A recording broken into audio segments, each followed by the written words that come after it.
इनके खिलाफ बांग्लादेश में केस दर्ज हुआ सेडिशन का,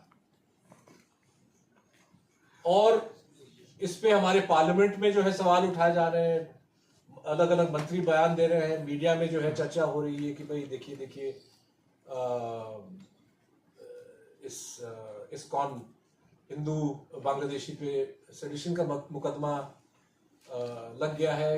क्यों लगा है? क्योंकि और ये भी मतलब कि लगता है ये साउथ एशिया में बीमारी है कि वहां पे बांग्लादेश का राष्ट्रीय ध्वज था और इन्होंने भगवा ध्वज को किसी ज्यादा ऊंचाई पे माउंट किया। मेरी नजरों में ये कहीं से राजद्रोह का केस नहीं बनता। मतलब हिंदुस्तान में भी ऐसे केसेस दर्ज हो जाते हैं बाय द वे, लेकिन इन पे राजद्रोह का केस दर्ज हुआ जो नहीं होना चाहिए था, और इसका खंडन, इसका कंडोनेशन जायज है, इसकी रिपोर्टिंग भी होनी चाहिए। लेकिन ठीक उसी दिन जिस दिन बांग्लादेश में ये कांड हुआ या ये गिरफ्तारी हुई, इलाहाबाद हाईकोर्ट में उत्तर प्रदेश पुलिस ने बयान दिया कि हिंदुस्तान के एक सीनियर जर्नलिस्ट, उनका नाम है मोहम्मद जुबैर, वो ऑल्ट न्यूज के फाउंडर हैं। आप में से कई लोगों ने देखा होगा उनका। उत्तर प्रदेश पुलिस ने इलाहाबाद हाईकोर्ट में बयान दिया कि इनके खिलाफ हमने सेक्शन 152 भारतीय न्याय संहिता, जो पुराने आईपीसी के सेडिशन से मिलता जुलता सेक्शन है, हालांकि राजद्रोह का लफ्ज इस्तेमाल नहीं किया गया, लेकिन पुलिस ने कंफर्म किया कि हमने मोहम्मद जुबैर के खिलाफ जो और मोहम्मद जुबैर का केस, अगर आप उस केस में के डिटेल में जाएंगे, मैं ऑलरेडी कह चुका हूं कि बांग्लादेश के जो हिंदू नेता हैं उनके खिलाफ केस गलत केस है। मेरी नजरों में ये कोई केस नहीं है कि किसी ने झंडा थोड़ा ऊंचा कर दिया, नीचे कर दिया, इससे ये राजद्रोह कैसे होता है? एट बेस्ट आप कह सकते हो कि फ्लैग कोड का वायलेशन है, ऐसे कुछ आप केस बना सकते हैं, लेकिन राजद्रोह तो कहीं से नहीं बनता। ठीक उसी तरह मोहम्मद जुबैर के खिलाफ केस ये था कि गाजियाबाद क्षेत्र में एक नेता है, अपने आप को हिंदू और अपने आप को धार्मिक गुरु क्लेम करते हैं, उनका नाम है यति नरसिंह आनंद। ये है तो पक्के पॉलिटिशियन, लेकिन जो है वो भगवा कपड़े पहन के अपने आप को किसी और चीज के रूप में पेश करते हैं। तो नरसिंहानंद पिछले 3-4 साल से कंटिन्यूसली बयान दे रहे हैं कि हिंदुस्तान में मुसलमानों की कोई जगह नहीं है, हिंदुस्तान से मुसलमान चले जाए अच्छा रहेगा, यहां तक कि मुसलमानों का कत्लेआम हो तो अच्छी बात होगी। ऐसे ऐसे खतरनाक बयान ये आदमी दे चुका है, और बंद कमरों में नहीं, वीडियो भी दे चुका है, खुले मंच पे भी दे चुका है। इनके वीडियोस आपको मिल सकते हैं बहुत आसानी से इंटरनेट पे। तो सितंबर 29 को उन्होंने एक और ऐसी भाषण, आपत्तिजनक भाषण कहीं पे दी, उसकी रिपोर्टिंग हुई और लोगों ने कहा कि भाई इनके खिलाफ केस दर्ज होना चाहिए, जो नहीं हुआ, या शायद हुआ भी।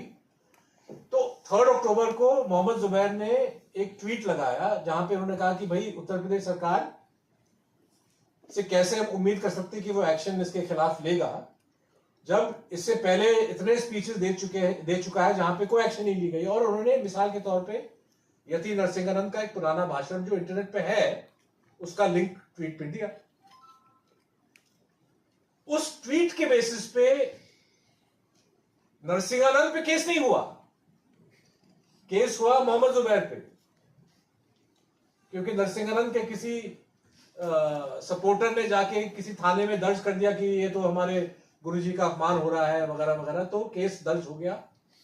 और धीरे धीरे ये केस, जो केस ही नहीं है, केस अगर बनता है तो नरसिंहानंद के खिलाफ बनता है कि आपने ऐसा बयान कैसे दिया। धीरे धीरे 2 महीने के बाद ये मोहम्मद जुबैर के खिलाफ केस जो है ये राजद्रोह का केस हो गया। तो ये हिंदुस्तान का हकीकत है कि जो कम्युनलिज्म, जो सांप्रदायिकता फैलाता है, उसके खिलाफ कोई एक्शन नहीं लिया जाता। जो सांप्रदायिकता का पर्दाफाश करता है, एक्शन उस पर लिया जाता है। मैं आपको एक और मिसाल देता हूं जो मेरा पर्सनल अपना इन्वॉल्वमेंट है। ये 2000, मेरे अपने दो मिसाल देता हूं मैं। 2001 की बात है ये, 1999 माफ कीजिए। उन दिनों में टाइम्स ऑफ इंडिया में काम करता था।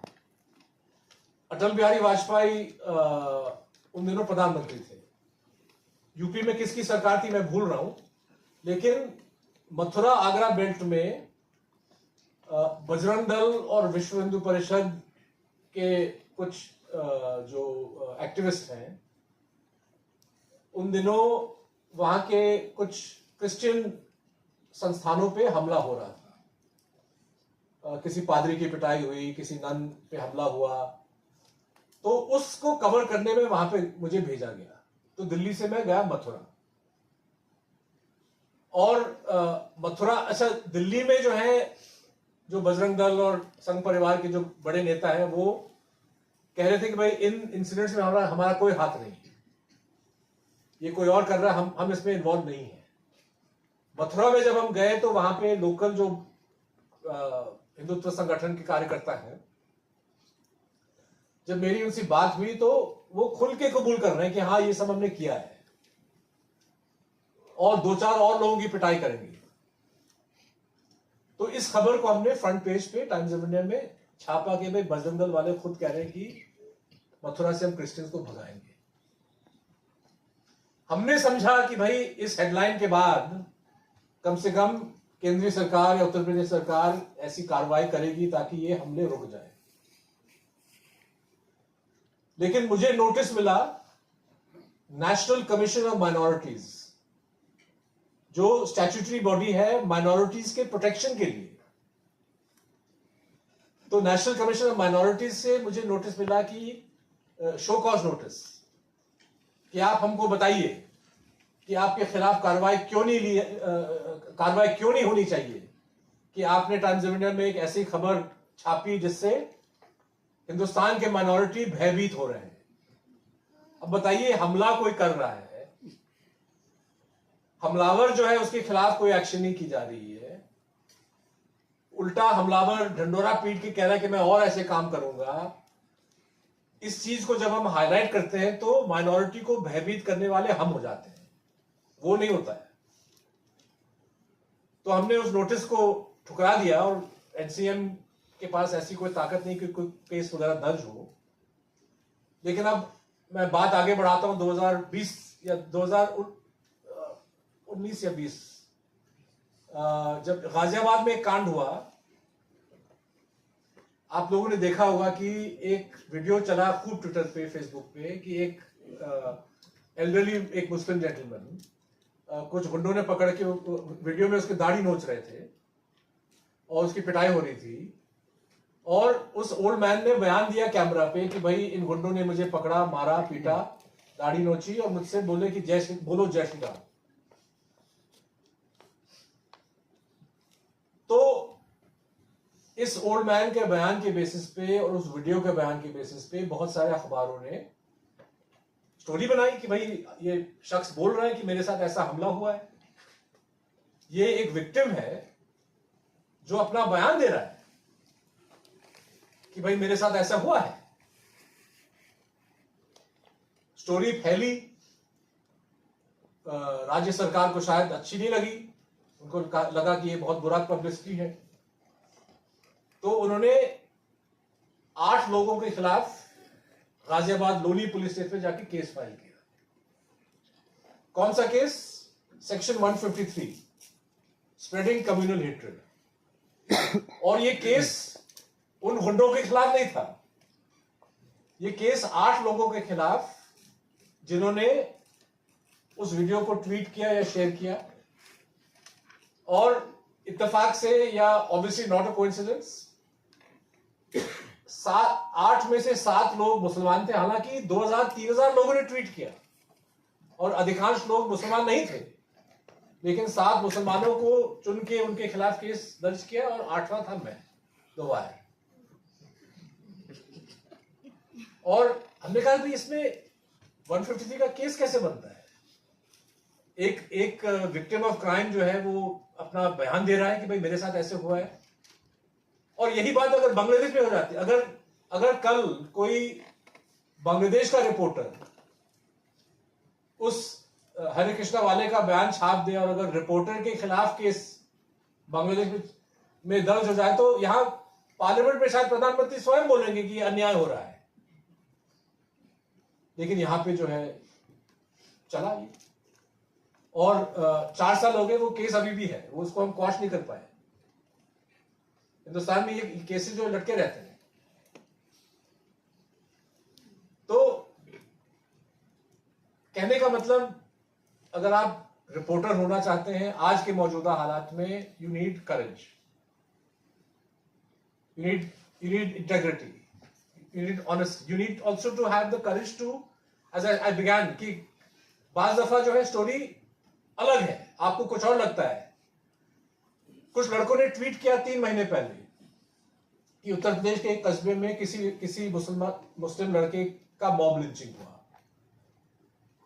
हमने उसको रिपोर्ट नहीं किया, लेकिन कई लोगों ने कहा कि भाई बाहर इस चीज को क्यों नहीं रिपोर्ट करना है। तो हमने थोड़ा सा पता किया, और वहां से हमको खबरें कुछ और मिल रही थी कि भाई लड़का मारा गया, लेकिन वो एक मॉब लिंचिंग नहीं था, वो कुछ और चीज थी। तो हमने अपने रिपोर्टर वहां पे भेजे